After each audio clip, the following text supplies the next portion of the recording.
Hi everyone, అందరూ ఎలా ఉన్నారు? బాగున్నారా? అయితే ఈ వీడియో మెయిన్ పర్పస్ ఏంటంటే మన ఆర్ఆర్బీ గ్రూప్ డి అనేది నోటిఫికేషన్ ఇచ్చారు. అప్లికేషన్స్ కూడా జరుగుతున్నాయి కదా. అయితే అసలు ఈ ఎగ్జామ్ యొక్క సిలబస్ ఏంటి, ఎగ్జామ్ ప్యాటర్న్ అనేది ఎలా ఉంటుంది, అండ్ మనం ఎలా చదవాలి దానికి క్వాలిఫై అవ్వాలంటే అసలు క్వాలిఫికేషన్ ఏంటి అనేవి ఈ వీడియోలో డిస్కస్ చేసుకుందాం. ఎవరైతే ఇంకా మన ఛానల్ని సబ్స్క్రైబ్ చేసుకోలేదో ప్లీజ్ సబ్స్క్రైబ్ చేసి వీడియోకి లైక్ చేయండి. అయితే టాపిక్లోకి వెళ్ళిపోతాం. ఇక్కడ మనకి ఆర్ఆర్బీ గ్రూప్ డి అనేది నోటిఫికేషన్లో మనకి ఫస్ట్ సిబిటి టెస్ట్ అనేది ఉంటుందండి.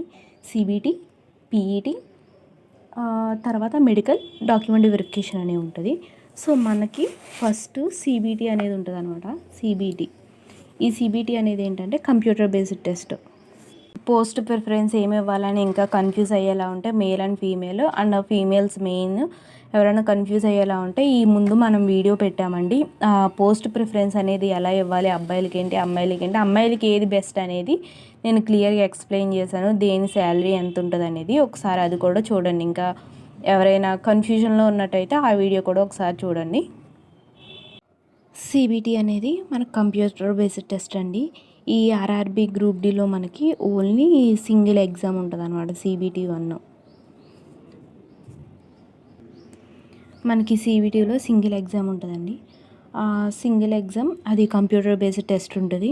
తర్వాత మనకి ఫిజికల్ ఎఫిషియన్సీ టెస్ట్ అనేది ఉంటుందండి. తర్వాత మనం అది కూడా క్వాలిఫై అయ్యామంటే మనకి డాక్యుమెంట్ వెరిఫికేషన్ అని ఉంటుంది. డాక్యుమెంట్ వెరిఫికేషన్ అండ్ మెడికల్ అండి. So this is the process అనమాట మనకు అసలు ఆర్ఆర్బీ గ్రూప్ డి ఎగ్జామ్కి అనేది. అయితే మనం అసలు ఈ సిబిటి టెస్ట్ ఎగ్జామ్ క్వాలిఫై అవ్వాలంటే అసలు ఏం చదవాలి, ఎలా చదవాలి అనేది నేను ఈ వీడియోలో చెప్తాను, చూడండి.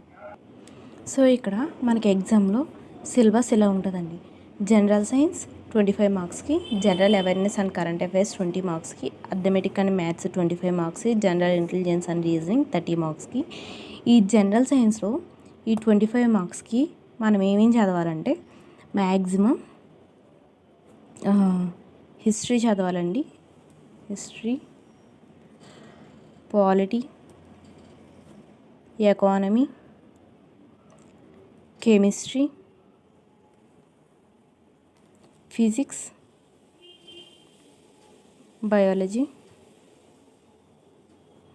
ఈ సబ్జెక్ట్స్ అన్నిటి నుంచి కూడా ఈ జనరల్ సైన్స్ అనేది కవర్ చేస్తుందండి ఈ 25 మార్క్స్కి. అండ్ తర్వాత మనకి general awareness and current affairs. ఈ general awareness and current affairs అంటే మనం డైలీ న్యూస్ పేపర్ చదివితే చాలా వరకు కవర్ అవుతాయండి.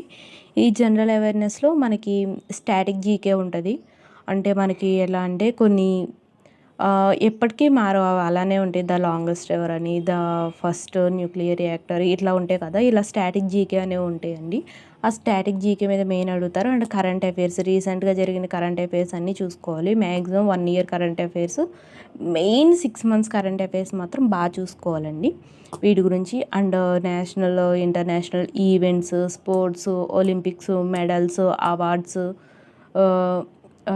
ఇవన్నీ చూసుకుంటూ ఉండాలి ఇందులోకి. సో జనరల్ అవేర్నెస్ నుంచి 20 మార్క్స్ వస్తాయి మనకి. అథమెటిక్ అండ్ మ్యాథ్స్ 25 మార్క్స్ అండి.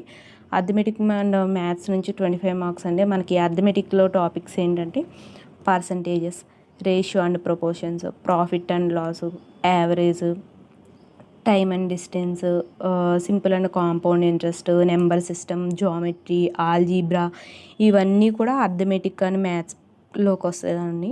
సో ఈ టాపిక్స్ అన్నీ కూడా మనం కవర్ చేసుకుంటూ ఉండాలి మ్యాక్సిమం. ద డిఫికల్టీ లెవెల్ అనేది మరి ఈ డిఫికల్ట్గా అయితే ఉండదండి. ఎందుకంటే ఈ ఎగ్జామ్ 10th బేస్ మీద కాబట్టి మరీ అంత డిఫికల్ట్గా అయితే ఉండదు. కాకపోతే పేపర్ అనేది ఈజీ టు మోడరేట్లో ఉంటుంది. కాకపోతే మనం మినిమం నాలెడ్జ్ అనేది ఉండాలి. తర్వాత జనరల్ ఇంటెలిజెన్స్ అండ్ రీజనింగ్ అనమాట. జనరల్ ఇంటెలిజెన్స్ అండ్ రీజనింగ్ ఇక్కడ మెయిన్ అనమాట. ఇక్కడ 30 మార్క్స్ జనరల్ ఇంటెలిజెన్స్ అండ్ రీజనింగ్కి వస్తుంది. అంటే మనం ఇక్కడ జనరల్ ఇంటెలిజెన్స్ అండ్ రీజనింగ్లో టాపిక్స్ ఏముంటాయి, syllogism, dice, verbal and non verbal reasoning, coding, analogy, statements, data sufficiency, series, ఇలా ఉంటాయి అన్నమాట. ఈ టాపిక్స్ అనేవి జనరల్ ఇంటెలిజెన్స్ అండ్ రీజనింగ్లోకి వస్తాయి. సో ఇవి మనకి 30 మార్క్స్. సో మనకు అసలు మెయిన్ ఎగ్జామ్ ఈజీగా క్వాలిఫై క్వాలిఫై అవ్వగలగాలి అంటే general intelligence and reasoning, arithmetic and maths ఈ టాపిక్స్ చూసుకుంటే సరిపోయిద్దండి. ఇక్కడికే మనకి ఆల్మోస్ట్ 55 మార్క్స్ వస్తున్నాయి. ఇక్కడికి 55 మార్క్స్ వస్తున్నాయి మనకి. అంటే and current affairs daily news paper అనేది చదువుతూ ఉండండి. ద హిందూ న్యూస్ పేపర్ అయితే చాలా బాగుంటుంది. కాకపోతే అది టోటల్ ఇంగ్లీష్లో ఉంటుంది. మేము కష్టం అనుకుంటే మనకున్న రీజనల్ న్యూస్ పేపర్స్ కూడా చదువుకోవచ్చండి. ఈనాడు, ఆంధ్రజ్యోతి, సాక్షి ఇలా ఏదైతే అది చదవచ్చు. బట్ ఆ టాపిక్స్ అనేది ఇంపార్టెంట్ టాపిక్స్ ఏంటనేవి మనం చూసుకుని చదవాలి. అదేదో చదవమంటే న్యూస్ పేపర్ అని సినిమా పేపర్ చూసి చదవకూడదు అనమాట. సో ఇలా కరెంట్ అఫైర్స్ గ్యాదర్ చేసుకుని మనం కరెంట్ అఫైర్స్ మినిమం నాలెడ్జ్తో చదువుకుని ఒక 6 to 8 months current affairs and arithmetic and maths, general intelligence చేస్తే సరిపోయిద్దని కన్ఫామ్గా క్వాలిఫై అవుతాము. ఇక్కడ జనరల్ సైన్స్ నేను చదవద్దు అని చెప్పనండి. ఎందుకంటే ఇందులో history, polity, economy, chemistry, physics, biology, zoology అన్ని లైఫ్ సైన్స్ అన్నీ కవర్ అవుతాయి అనమాట. మనం 25 మార్క్స్కి ఈ సబ్జెక్ట్స్ అన్నీ చదువుకోవాలంటే కొంచెం టైం పడుతుంది.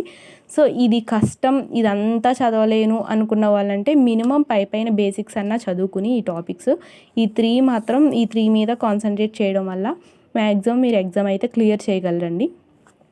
సో ఇక్కడితో మీకు సిలబస్ గురించి అర్థమైందని అనుకోవచ్చు. తర్వాత మనం నెక్స్ట్ ఫిజికల్ ఎఫిషియన్సీ టెస్ట్ చూద్దామండి. అయితే ఈ ఫిజికల్ ఎఫిషియన్సీ టెస్ట్ ఏంటంటే మనకి ఇప్పుడు CBT 1 క్వాలిఫై అయిన వాళ్ళకి నెక్స్ట్ BETకి సెలెక్ట్ అవుతారనమాట. సో మన ఇందుట్లో ఎలా ఉంటుందంటే మేల్కి 35 kg అనేది వెయిట్ మోయాలండి. 35 kg వెయిట్ని 100 meters వితిన్ 2 minutesలో వెళ్ళాలి. 100 meters అనేది 2 minutes, 35 kg బరువు మోసుకుంటా వెళ్ళాలన్నమాట.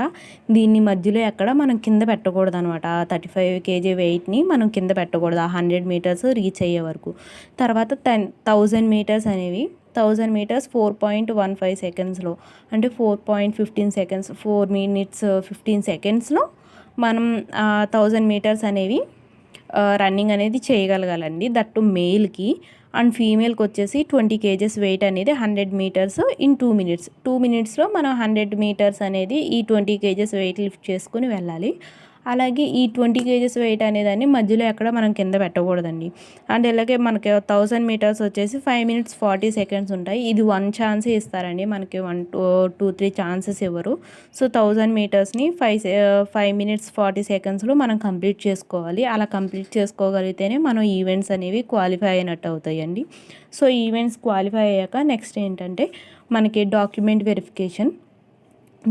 వెరిఫికేషన్ అండ్ మెడికల్ ఉంటుందండి. సో ఈ ప్రాసెస్ అంతా అయ్యాక మన ఎగ్జామ్ క్వాలిఫై అయిన మెంబర్స్ని బట్టి, మెరిట్ని బట్టి అక్కడ మనకి ఫైనలైజేషన్ అనేది లిస్ట్ అనేది మనకి ఇస్తారనమాట. సో నేనేం చెప్తానంటే మనం ఈ 3 topics మీద కాన్సన్ట్రేట్ చేస్తే ఈజీగా ఎగ్జామ్ క్లియర్ చేసుకోవచ్చు అనేసి అయితే నేను చెప్తానండి. అండ్ మనకి ఎగ్జామ్ మ్యాక్సిమం అట్లీస్ట్ ఒక 5 months గ్యాప్ ఉండొచ్చు. ఎందుకంటే మనకి ఇంకా RPF కానిస్టేబుల్ ఈ ఎగ్జామ్స్ ఉన్నాయి కదండి, NTPC ఇవన్నీ ఉన్నాయి కదా మధ్యలో. సో అట్లీస్ట్ మే, జూన్, జూలై కూడా అయిపోవచ్చు అనేసి నా ఫీలింగ్స్. సో చాలా టైం ఉంటుంది కాబట్టి ఇప్పుడు స్టార్ట్ చేద్దాం అనుకున్న వాళ్ళు కూడా స్టార్ట్ చేసినా కూడా ఈ ఎగ్జామ్ని క్లియర్ చేసుకోగలరండి. Thank you everyone. నా ఎక్స్ప్లెనేషన్ నచ్చినట్టయితే ప్లీజ్ సబ్స్క్రైబ్ అవర్ ఛానల్.